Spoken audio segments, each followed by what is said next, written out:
এসে গেছো? রেশন लेकर नहीं आए? किराने वाले झाड़ू नहीं लिए और उधार देने से भी मना कर दिया। बच्चे भूखे हैं। मैंने झूठ कहा, भात बन रहा है। क्या जवाब देंगे उन लोगों को? চলো চলো সবাই ঘুমিয়ে পড়ো, আমি তোমাদের গান শোনাবো। চলো শুয়ে পড়ো সবাই। ভুক লাগিয়ে? হ্যাঁ জানি খিদে পেয়েছে, কিন্তু এখন ভাত তৈরি হতে সময় লাগবে না। আমি তোমাদের গান শোনাবো, চলো শুয়ে পড়ো। শুয়ে যাও।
पैसे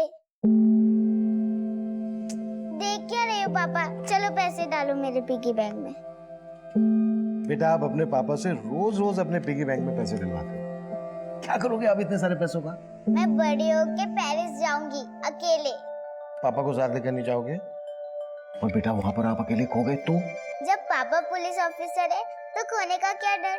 अगर खो गई तो आप मुझे ढूंढ लेना। हर उम्र में अलग अलग ख्वाहिशें होती हैं।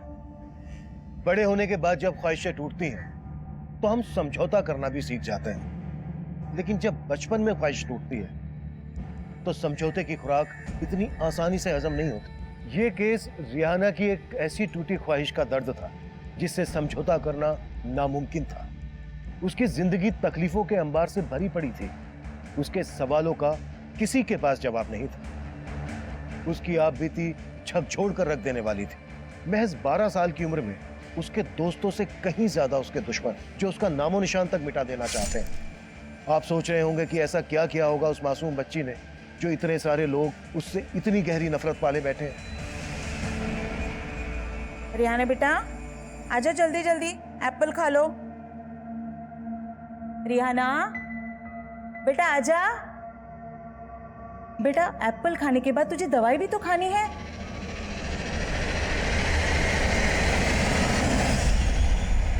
क्या हुआ बेटा?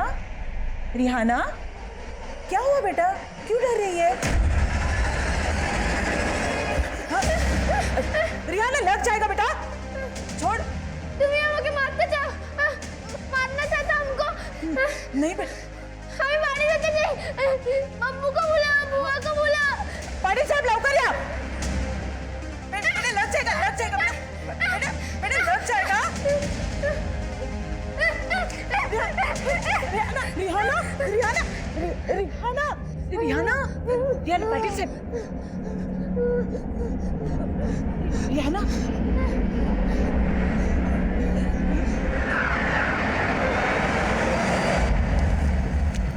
लीजिए बस। हाँ हाँ तुम डॉक्टर को बुलाओ ना, मैं पहुंचती हूँ। प्लीज आप जल्दी आ जाइए, रिहाना को सिर्फ आप ही काबू कर सकती हो। हाँ हाँ मेरी बेटी को ट्यूशन छोड़ के ही पहुंचती हूँ। Okay Rewa, Rewa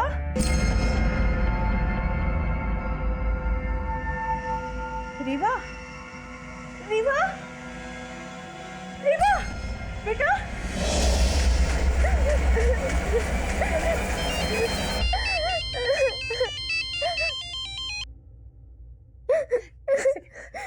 hello Ratna madam, ये तो सिर्फ ट्रेलर था। अगर तूने हमारी बात नहीं मानी ना तो तुझे पूरी फिल्म दिखा देंगे।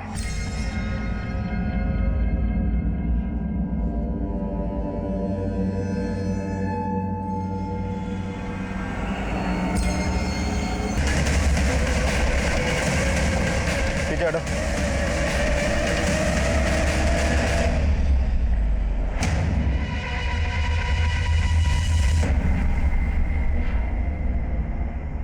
किसने मारा है सर? कौन था? किसी ने देखा? अरे अम्मी अम्मी अम्मी अम्मी उठो पीछे करो। अम्मी अम्मी उठो ना अम्मी पीछे हटो। छोड़ो मुझे मुझे अम्मी के पास जाना है छोड़ो मुझे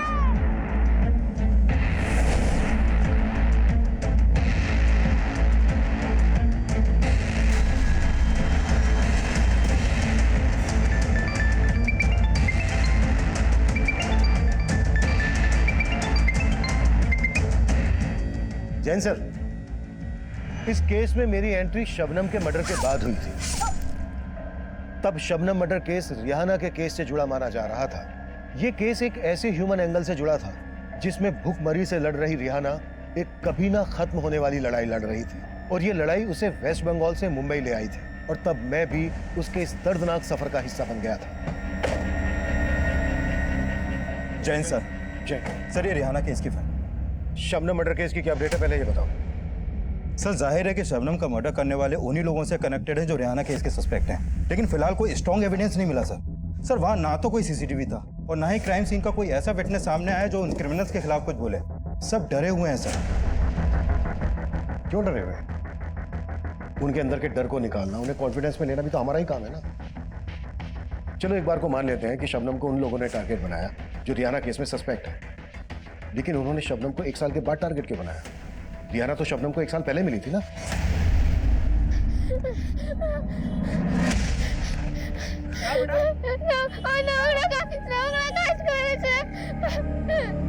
क्या हुआ? क्या हुआ?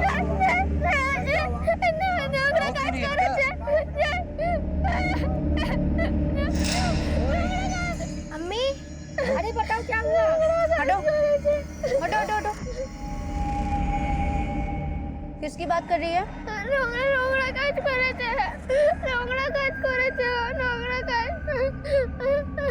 कहाँ रहती है? घर कहाँ है? डरो मत, मुझे बताओ। বাড়ি কোথায়? বাড়ি কোথায়? কোথায় থাকিস আমাকে বল। আরে বাড়া মহল্লাটা কোথায় আমাকে বলবি? सर, शबनम बंगाली थी, इसलिए शबनम ने रिहाना से बात की। शबनम और वहाँ के लोगों को लगा कि रिहाना के साथ कुछ गलत हुआ था, इसलिए उन्होंने हमें इन्फॉर्म किया। क्या हुआ इसको? पता नहीं, कुछ भी नहीं बता रही। इस लड़की को तो ये भी नहीं पता कि इसका घर कहाँ है। बस बार बार एक ही बात बोल रही है कि नोंगड़ा काज नोंगड़ा काज। नोंगड़ा काज मतलब? सब बंगाली में नोंगड़ा काज का मतलब गंदा काम होता है। गंदा काम? बेटा क्या हुआ आपको? सर, समझ में नहीं आया, जब मैं रिहाना से बात करने गया तो वो हमें देखकर डर के मारे भाग क्यों गई? सब लगता है मिर गया है। और जब उसकी हालत नॉर्मल हुई तो हमने शबनम की मदद से उससे दोबारा बात करने की कोशिश की। तो नाम की? सर, रिहाना ने शबनम को जो भी बताया उससे यही लगा कि रिहाना बंगाल से मुंबई आई थी और उसे मुंबई में कहीं फोर्सफुली रखा गया था, लेकिन कहाँ ये वो भी नहीं जानती थी। फिर सर हमने रिहाना की फोटो दिखाकर आसपास पूछताछ भी की और एक आदमी ने रिहाना की फोटो को आइडेंटिफाई भी किया। सर, उस आदमी ने बताया कि उसने रिहाना को विष्णु के घर में देखा था,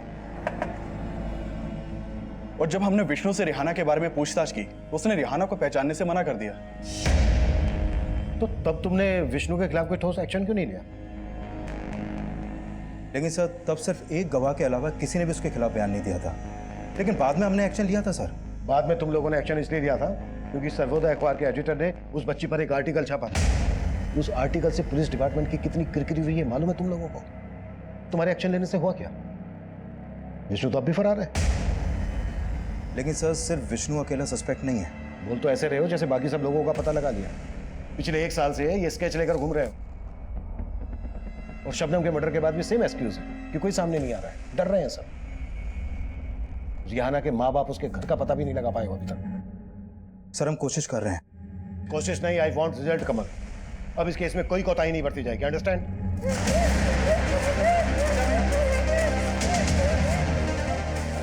हेलो रत्ना मैडम, आपने रिहाना को जो बुक दी थी वो गुस्से में फाड़े जा रही है। हाँ सुनिधि, मैं जानती हूँ कि रिहाना मुझसे मिलना चाहती है, पर मैं अभी अपनी बेटी रिभा से मिलने जा रही हूँ। लेकिन मैडम, रिहाना भी तो आपकी बेटी जैसी है, प्लीज एक बार आने की कोशिश कीजिए। हाँ हाँ मैं समझती हूँ, मैं टाइम निकाल के आऊँगी।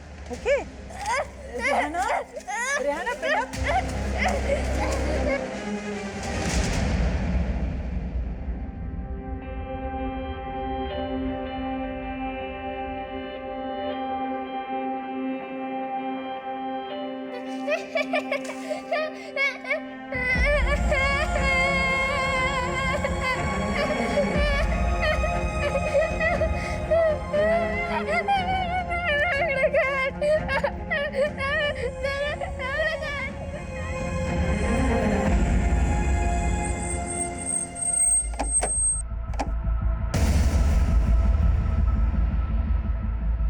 सर, यही शबनम की दुकान है। शबनम का बेटा भी यहाँ आता था कभी कभी, और शबनम का एक भाई भी है सर। सर, मैंने शबनम के बेटे और उसके भाई से भी पूछताछ करने की कोशिश की, लेकिन वो लोग भी चुप रहे।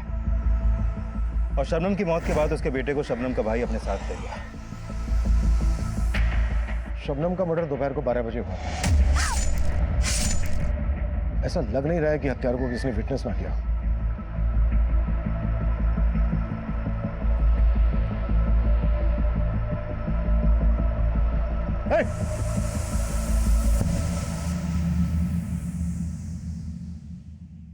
तो मुझे देख के ऐसे अचानक जाने क्यों लगे? क्योंकि मुझे मालूम है साहब, आप वही सब पूछिए और मैं कुछ नहीं जानता। आपको देखकर ऐसा लग नहीं रहा है कि आप कुछ नहीं जानते।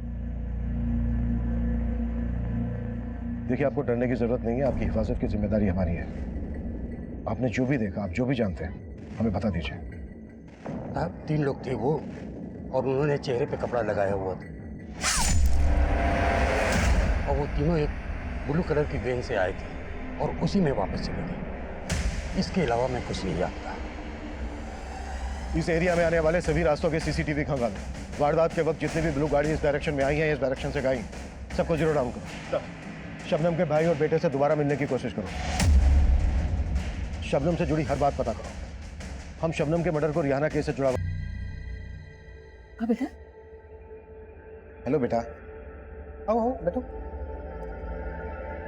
नहीं, ठीक है। अगर आपको मुझसे बात नहीं करनी, कोई बात नहीं, आप मत करो।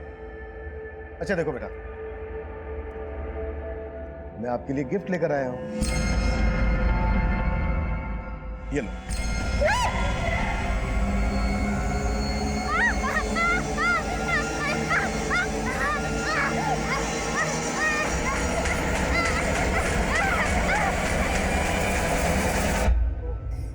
डर मत बेटा, मैं हूं ना।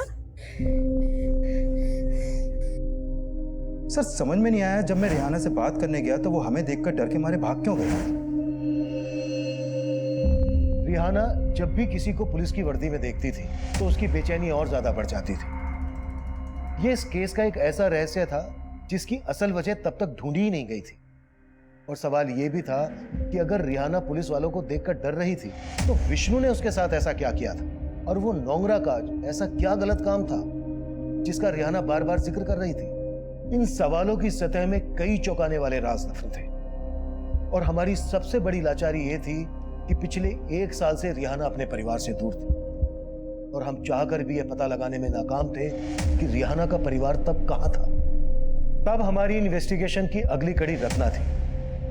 शबनम के मर्डर के बाद रिहाना ही नहीं, रत्ना की जिंदगी भी खतरे में थी। आपके घर पर हमला हुआ था, आपकी बेटी को आपके घर पर बांध दिया गया था। हाँ सर, उन्होंने मुझे फोन पे धमकी दी थी। लेकिन मेरी टीम ने मुझे इस बारे में कुछ नहीं बताया। क्योंकि मैंने उन्हें बताया ही नहीं था। मेरा तो उन पर से भरोसा ही उठ चुका है। और क्या मैं नहीं बताऊंगी तो पुलिस का फर्ज नहीं बनता कि इस केस को हैंडल करे? बीच बाजार में शबनम का। आपको बताने से क्या फायदा? Sir, I am sorry to say, लेकिन अभी तक आप रिहाना के घर का पता नहीं लगा पाए। आप गुनहगारों को पकड़ पाएंगे? अजय जी, मैं जानता हूं आप हमारे डिपार्टमेंट के खिलाफ कुछ ना कुछ लिखते आए। सर, हमारा काम ही है सच्ची खबर लोगों तक पहुंचाना, और वैसे भी इस केस में पुलिस ने एक्शन मेरे खबर के बाद ही लिया था, और इस खबर के बाद ही रिहाना का मेडिकल टेस्ट करवाया गया था। हाँ सर, इससे पहले तो पुलिस ये तक नहीं मान रही थी कि उस बच्चे के साथ नोंगरा काज, यानी कि she was raped several times. उस बच्ची ने हिंदी तक नहीं बोल पाती, और उसके लिए एक ऐसा ट्रांसलेटर रखा गया है जो कि उसे कभी समझ ही नहीं पाया। मैं तो ह्यूमैनिटी ग्राउंड से अपने कॉलेज से शेड्यूल निकाल कर उस बच्ची के लिए ट्रांसलेटर बनी। मैं 15 दिन धरे विष्णुर घरे छिलाम। ये बोल रही है कि 15 दिन से ये विष्णु के घर पे रह रही थी और उसके हाथ बीती को समझी। और उसके बिहाफ में कोर्ट में हियरिंग में शामिल हुई। मिलॉर्ड, सबसे पहले मैं कोर्ट का शुक्रिया अदा करूंगा कि उन्होंने रत्ना को रिहाना के बिहाफ पर ट्रांसलेटर नियुक्त करने की इजाज़त दी। और अब मैं चाहूंगा कि रत्ना जी कोर्ट को वो सारी बातें बताएं जो रिहाना ने उन्हें बताई कि कितने वक्त से रिहाना विष्णु के घर में रह रही थी और विष्णु उनके साथ कितनी ज्यादतियां करते थे। सर, रिहाना ने मुझे बताया कि वो करीब 15 दिन से विष्णु के घर रह रही थी और उसने मुझे ये भी बताया कि विष्णु उसके साथ रोज कई बार रेप करता था। मिलॉर्ड, रिहाना के साथ विष्णु जानवरों की तरह पेश आता था। वो रिहाना का सिर्फ रेप ही नहीं करता था बल्कि उसके बदन को नोचता था, खसोटता था, जिसकी गवाही रिहाना की ये मेडिकल रिपोर्ट दे रही है। Objection my lord, Rihana Vishnu के साथ सिर्फ 15 दिन के लिए रही थी, लेकिन उसकी मेडिकल रिपोर्ट से ये बात भी सामने आई है कि रिहाना का कई महीनों से रेप किया जा रहा था, सिर्फ 15 दिनों से नहीं। इससे ये साबित नहीं होता कि विष्णु जी ने ही उसका रेप किया है। और गौर करने वाली बात यह है माय लॉर्ड कि जब रिहाना का मेडिकल टेस्ट हुआ तो उसके शरीर से विष्णु का कोई भी डीएनए सैंपल नहीं मिला। और ऐसा इसलिए हुआ मिलॉर्ड कि पुलिस ने रिहाना का मेडिकल करवाने में देर की। और अगर विष्णु ने ऐसा कुछ किया ही नहीं तो फिर इसने झूठ क्यों कहा? इसने पुलिस को इनकार क्यों किया कि रिहाना को ये जानता तक नहीं था? मैं तो इसे नहीं जानता सर। क्योंकि मेरे क्लाइंट डर गए थे माय लॉर्ड, क्योंकि उन्होंने रिहाना को सिर्फ कामकाज के लिए रखा हुआ था। आप बताएंगे कोर्ट को कि आपको रिहाना से किसने मिलवाया था? आफ्ताब। माना कि मैंने पहले झूठ बोला था, लेकिन आफ्ताब ने मुझसे सबसे बड़ा झूठ बोला जब वो रिहाना को मेरे घर पे लेकर आया था। सेठ, झाड़ू पोछा बर्तन घर का सारा काम जानती है। पगार कितना लेगी? लड़की जरूरतमंद है। रहने खाने के साथ अगर 5,000 रुपये महीना दोगे ना तो इसके घर वालों का भला हो जाएगा। वो बोला रिहाना 15 साल की है। सर, मैंने तभी आफ्ताब को 5,000 रुपये एडवांस भी दिया था, लेकिन बाद में उसने मुझे ब्लैकमेल करना शुरू कर दिया। ब्लैकमेल? हाँ सर, सच तो यही है। वो जानता था रिहाना का रेप हुआ था। वो मुझे फ़ोन करके धमकी देता था सर। हेलो। देख सेठ, अगर तूने मुझे 5 लाख रुपए नहीं दिए ना तो तेरा वो हाल होगा कि जिंदगी भर पछताएगा तू। सर, मैं तब भी बहुत डरा हुआ था। मेरे पास इतने पैसे नहीं थे और अचानक रिहाना गायब हो गई और ये सब हो गया।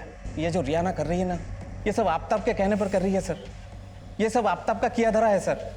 विष्णु ने सरासर झूठ बोला था, इसीलिए तो जमानत मिलते ही फरार हो गया। नाम श्योर विष्णु ने ही शबनम का मर्डर करवाया और उसी ने मुझे फोन में धमकी दी। कि धमकी वाला कॉल किस नंबर से आया था?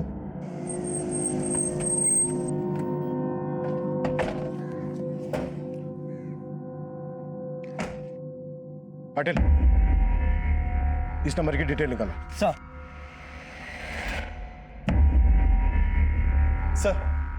मैंने शबनम के भाई और बेटे से बात करने की कोशिश की, लेकिन कोई फायदा नहीं हुआ।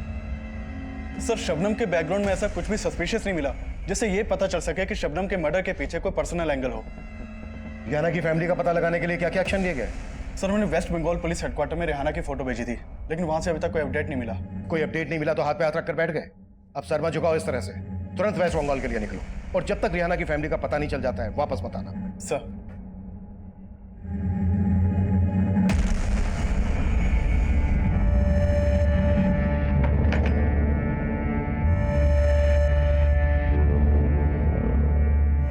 और कितने दिन यहाँ रखोगे मुझे? यहाँ से निकलेगा तो मौत मिलेगी। इतनी जिंदगी बची है ना, जी ले आराम से।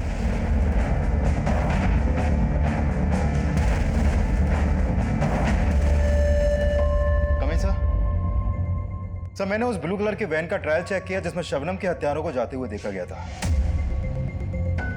सर, शबनम की दुकान से करीब आधा किलोमीटर दूर एक सीसीटीवी में सेम वैसी ही एक ब्लू वैन कैप्चर हुई है। सर, शबनम की हत्या से कुछ ही देर पहले ये वैन शबनम की दुकान की तरफ गई और करीब 20 मिनट बाद ये वैन उसी तरफ से वापस आई। सर, उस आदमी ने इस वैन को आइडेंटिफाई कर लिया जिसने स्टेटमेंट दिया था। सर, गाड़ी का ये नंबर फेक है, लेकिन इन क्रिमिनल्स तक पहुंचने की हर पॉसिबिलिटीज पर काम कर रहा हूं मैं। इस क्राइम सीन का डम डेटा भी निकलवा लिया है, वहां से कोई ना कोई सस्पिशियस नंबर तो जरूर मिलेगा। और ये दोनों कब मिलेंगे? विष्णु ने कोर्ट में स्टेटमेंट दिया था कि आफ्ताब रिहाना को उसके पास लेकर आया था। आफ्ताब के जरिए हम रिहाना के घर वालों तक पहुंच सकते हैं। सर, ये आफ्ताब जोगेश्वरी में रहता था। विष्णु के कॉल रिकॉर्ड में इसका नंबर मिला था, लेकिन अभी इसका नंबर भी बंद है और जोगेश्वरी की इसकी चॉल भी है। सर आफ्ताब के गायब होने के बाद हमें लगा था कि विष्णु सही बोल रहा है, लेकिन फिर अचानक से विष्णु भी गायब हो गया। सर आफ्ताब के बारे में अभी तक हमने जो भी पता किया है उससे लगता नहीं है कि ये कोई बड़ा गेम कर सकता है। ये एक मामूली सा पिंप है सर। हो सकता है कि रिहाना की दलाली करता हो और रिहाना के साथ रेप करने वाले इसी के कस्टमर हो, क्योंकि सर बाद में रिहाना ने यह भी बोला था कि कई लोगों ने उसके साथ रेप किया था। आफ्ताब के बाद इस सलीम का नाम भी काफी उछला था। सर सलीम का नंबर आफ्ताब के कॉल रिकॉर्ड में मिला था और ये तब से फरार है। हमें इस सलीम की कहानी को भी समझना होगा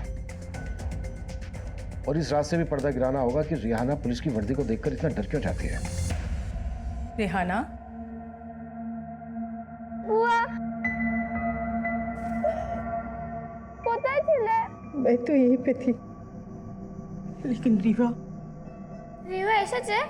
नहीं बेटा, रीवा तो नहीं आई है, पर एक अंकल आए हैं, तुमसे कुछ बात करना चाहते हैं।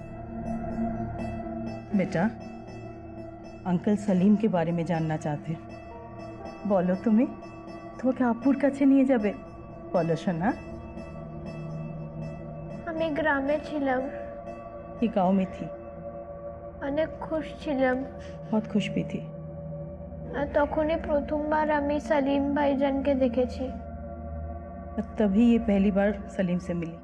খাবো ছেড়ে দেব। बहुत मीठा गला है रिहाना का, एकदम मुंबई के लिए बना हुआ है। तो ऐसे बोल रहा है जैसे इसको गवैया बना देगा। वो हमारा इतना पहचान का, लेकिन मुंबई में हम अच्छा काम दिलवा सकते हैं। अपने यहाँ का तमाम लड़की हैं जो लोगों के घरे में चौका बर्तन करती हैं, बहुत पैसा भेजती है अपने अपने घर। वो तो है, लेकिन मेरा दिल नहीं मानता रिहाना को इतना दूर भेजने के लिए। सोच लो, घर में खाने के लाले पड़े हैं, 2 वक्त का खाना नसीब हो जाएगा। সত্যি ভাইজান আমি बहुत पैसा কামাবো। हाँ रिहाना, बहुत पैसा कमाओगी तुम। আব্বু আব্বু আমাকে পাঠাও না মুম্বাই, আব্বু আমি অনেক পয়সা কামাবো। तो मुंबई तुम्हें सलीम लेकर आया था?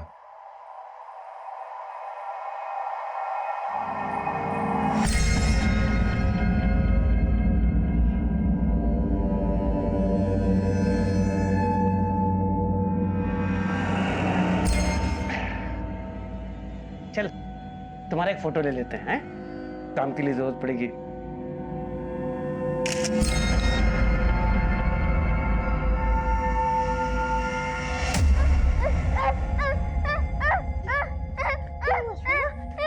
सब ठीक हो जाएगा। कुछ ठीक नहीं होगा।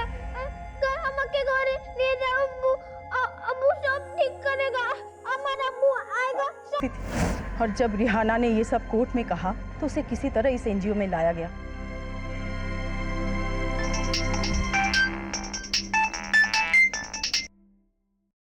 हाँ कमल। सर जिस नंबर से रत्ना को थ्रेट कॉल की गई थी वो नंबर फेक आईडी से लिया गया था, और जिस समय रत्ना को कॉल हुई थी उस समय वो नंबर मीरा भाईंदर में एक्टिव था, और जब उस नंबर के कॉल रिकॉर्ड निकाले तो उसमें एक और नंबर मिला सर, और वो नंबर भी फेक आईडी से लिया गया था, लेकिन वो नंबर अक्सर नाला सुपारा में एक्टिव रहता है।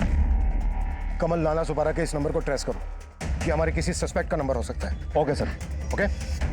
हम तब उन दोनों संदिग्ध मोबाइल्स नंबर की जांच में जुटे थे। वहीं वेस्ट बंगाल में रिहाना के परिवार की तलाश भी जोरों पर थी। तभी हमने उन दोनों नंबर्स में से एक नंबर को नाला सोपारा में ट्रैक किया।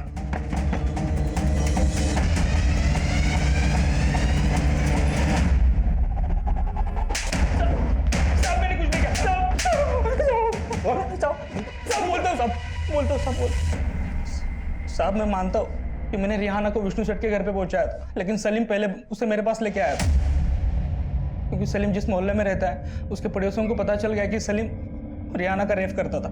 लेकिन तूने बड़ा सहारा दिया रिहाना को। तूने भी तो वही किया जो सलीम कर रहा था।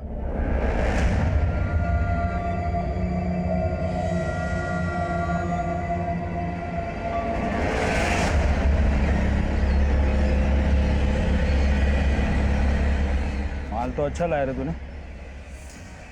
लाना इसके लिए और ग्राहक, तू भी कमा मैं भी कमाएगा। साहब फिर एक दिन मैं रिहाना को विष्णु शेठ के घर पे लेके गया। उसके बाद वो उसका परमानेंट कस्टमर बन गया। 15 दिन रिहाना उसके पास ही थी साहब, लेकिन मौका देख के रिहाना वहाँ से भाग निकली और पुलिस विष्णु शेठ के घर पे पहुँच गई। विष्णु शेठ ने फ़ोन करके मुझे सब कुछ बता दिया, तो साहब मैं डर गया और गायब हो गया। लेकिन विष्णु तो बोल रहा था कि तू उसको ब्लैकमेल कर रहा था और रियाना ने वही किया जो तूने उससे करने के लिए कहा था। झूठ बोल रहा था साहब। इस वक्त विष्णु कहाँ है? मालूम नहीं साहब। और सलीम? उसके बारे में पता नहीं मुझे साहब। इस नंबर से तुझे कॉल कौन करता था? सलीम, लेकिन मुझे नहीं पता साहब कि सलीम अभी कहाँ पे। इसी नंबर से प्रोफेसर रत्ना को भी कॉल किया गया था, धमकी दी गई थी, उनकी बेटी को घर पर बांध दिया गया था। तेरे कहने का मतलब है ये सब सलीम कर रहा था? साहब वो तो नहीं पता, लेकिन सलीम अकेला नहीं कर रहा हो, वो लोग करवा रहे होंगे उससे। वो कौन लोग? तू वहां आराम से दारू पी रहा है और मैं यहाँ पे वड़ा पाव खा खा के पक गया हूँ। मेरे को निकाल यहाँ से, तो अगर मेरा माथा ठनक गया ना तो सीधा पुलिस के पास जाके सबके काले चिट्टे खोल दूंगा मैं। अरे मैं खुद फंसा हुआ हूँ उन पुलिस वालों को रेहाना का ग्राहक बना के। गलती की मैंने। अरे खुद को बचाने के लिए मेरी मार रहे हैं। वो जो बोल रहा है मुझे करना पड़ रहा है। किन पुलिस वालों की बात कर रहा था? साहब ये तो आपको सलीम ही बता सकता है। मैं ना ही सलीम के बारे में जानता हूँ, ना ही विष्णु के बारे में, और ना ही उन पुलिस वालों के बारे में।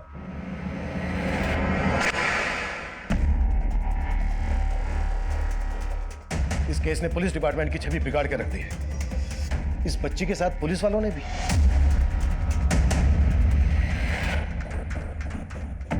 डिस्गस्टिंग। अगर तुम लोगों ने थोड़ी भी चौकसी बरती होती ना तो आज सारे क्रिमिनल्स अंदर होते। अगर मीडिया ये इशू नहीं उठाता ना तो जितना तुम लोगों ने किया है वो भी नहीं करते। अब सर झुकाने से क्या होगा? विष्णु इस केस का प्राइम सस्पेक्ट था। तुमने इसे गिरफ्तार किया, कोर्ट में पेश किया, लेकिन जमानत मिलते ही गायब हो गया। क्या कर रहे थे तुम लोग? इतनी सी निगरानी नहीं रख पाए इस पर? कहीं ऐसा तो नहीं है कि तुम भी? सर अगर आपको वाकई में लग रहा है कि मैं उन क्रिमिनल्स के साथ हूं तो आप मुझे इस केस से हटा दीजिए।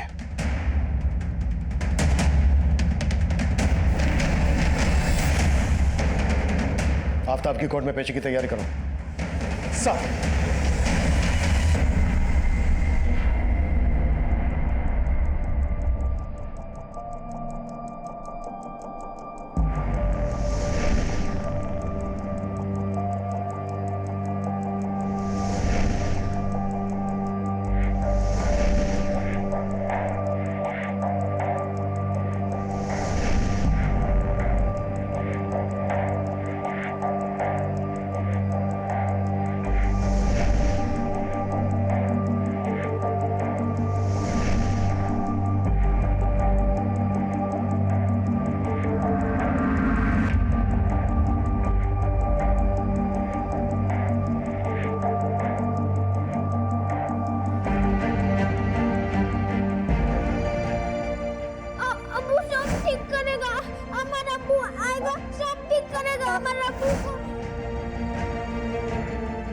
इस केस के दौरान जब जब मैंने मेरी बेटी का चेहरा देखा तब तब मुझे रिहाना की मायूसी का ख्याल आया।